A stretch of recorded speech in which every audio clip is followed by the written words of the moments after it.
Okay, go. Okay, my name is Yurdar Etike. I am from Turkey. I'm a paragliding pilot and flying for 12 years now. What's the worst paragliding experience you've ever had? The worst one was I have a couple of worst experience, not the worst, bad experience, but the worst one was we were kidnapped in the Iranian-Pakistani border by the Talibani militants, by the Talibani group of terrorists, and we were imprisoned. We were kept 25 days in a Pakistani valley, then in Afghanistan by the terrorists. Did you fear for your life? Yeah, sure. From the beginning until the end, we were not sure about we will survive or we will be killed by that people. We will be killed by that people. They demand some ransom. They didn't say at the beginning. They have thinking that we are Europeans.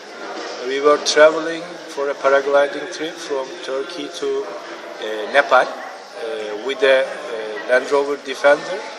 We prepared a car. We planned that trip for 3 or 4 months. The theme for the trip was to travel that part of the world, fly with the paraglider, experience the culture, the people, the geography, the mountains of the area. And we were taking, at that time we were taking some pictures and still images and video images, and we were planning to make a documentary film at that time. We spent nearly 1 month in Iran. We took lots of good video images, still images.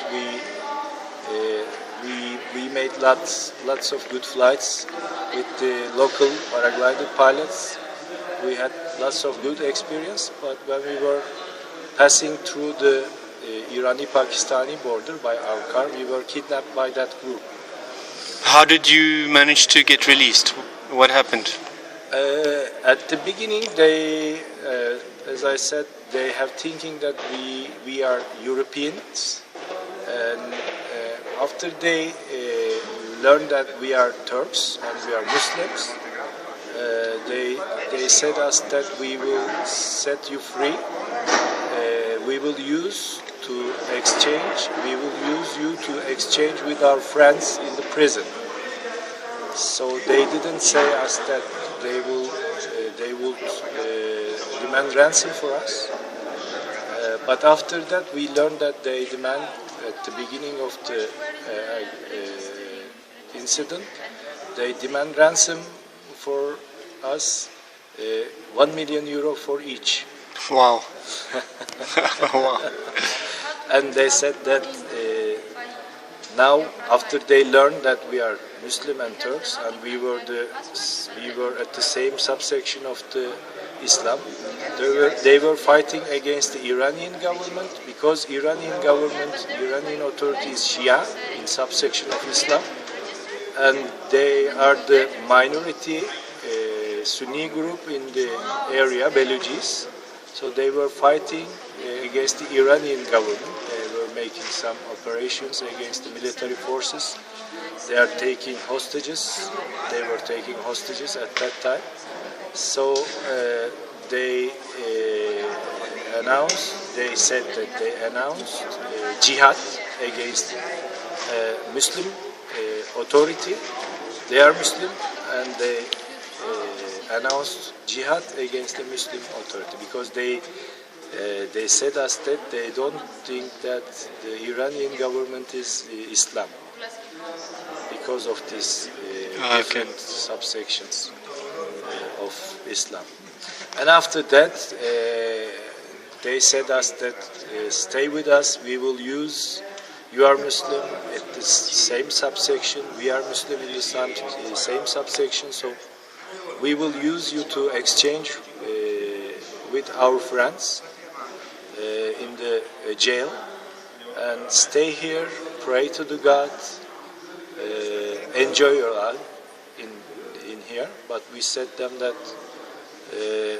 we have families, we have friends, and they will be very upset, unhappy and nervous when they do not have info, any news from us.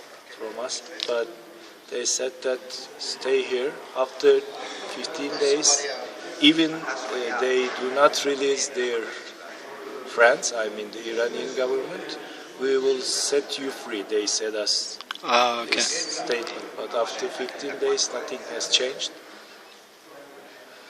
And anyway, at the beginning, we were not sure about their promise. They said that we will use you to exchange, but who knows? Okay. And we spent nearly 25 days. They put lots of pressure on us. They demand from us, they demand to pray with them in the area. We rejected, we denied, because we said that we are not guests here. They were saying that you are guests here, we are Muslim, you are Muslim. But we, at that time, we said them that we are not guests here, we are hostages. And if we are hostage, we do not pray with the people who threaten us to kill. So we spent nearly 25 days at the end of 25. And when they released you, it must have been a fantastic feeling. How did you feel about that? It was fantastic, but we were not sure at that time. They said us that we will release you, but we were not sure. They took us to a car. At the area they all use Toyota pickups, old pickups, and the chiefs, the warlords use Toyota Land Cruisers, which is produced in the Oman. And they put us to the backside of the truck to pick up, and they took us to a place. They said us that we will give you a group, and they will take you to the Iranian border of Pakistan. Now, at that time we were at Afghanistan, Afghanistani territory, and we were not sure that it's another group. They will take us. We thought that they sold us to them, maybe. But after that, they make cargo of drugs 10 days, every 10 days.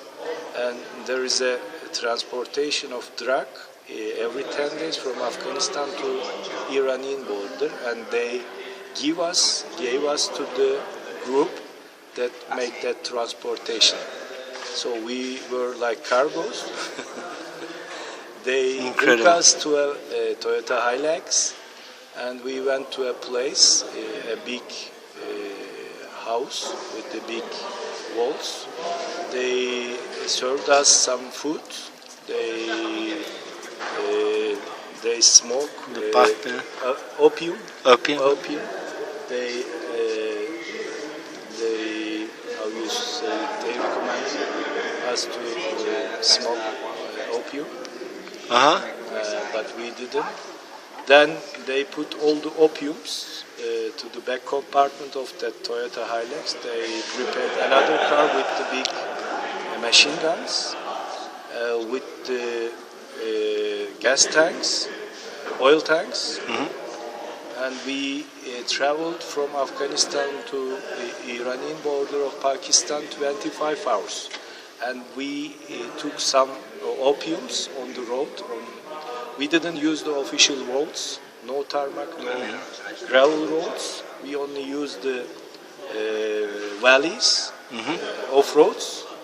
And then they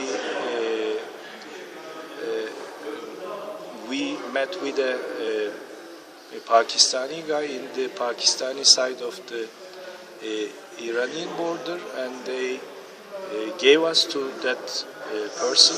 We spent one night with them. We see the guy who is responsible for our release. He was the how you call it in English? He's the one of the religious guy, one of the top religious guy of that people. I mean the Sunni people in the area, and they said us that the Turkish government used some very respectable Turkish religious people in the same section of Islam, and they used their network and the connections in the area to set us free. Wow, that's the most incredible story I've ever heard. And after that, they gave us to the Iranian secret agents with 3 cars, 6 of them. They put us to the cars. We went to the Chabar, city of Chabar in the southeast part of Iran. It was a coastal city and the biggest city in the southeast part of Iran. It has a coast to the Indian Ocean, and they try to make interview with us. They try to learn about the terrorist group, and we said them that we do not say anything before we have a telephone call with the Turkish embassy, and they try to Force him. I mean, we couldn't have a telephone call for 6 hours. We did not say anything to them. They tried to make us call.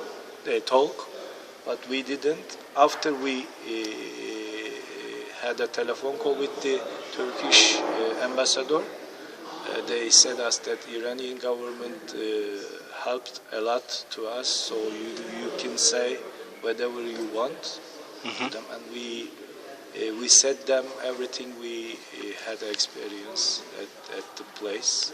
After that, we had a flight to Tehran and then Istanbul, and it was the end of the story. It was really fantastic to be home, I'm sure. Will you ever go back to Iran? No. Maybe, but not the southeast part of Iran. I like the Iran and Iranian people, but the southeast part is like the southeast part of Turkey. It's complicated, the political situation, and it's not safe to be in the southeast part of Iran. But I like Iran and Iranian people. I had some good experience there. Okay. Yoda, thanks so much for sharing that with us. It's truly a remarkable story. I've never heard anything like it. And thank you for sharing. Thank you. Okay.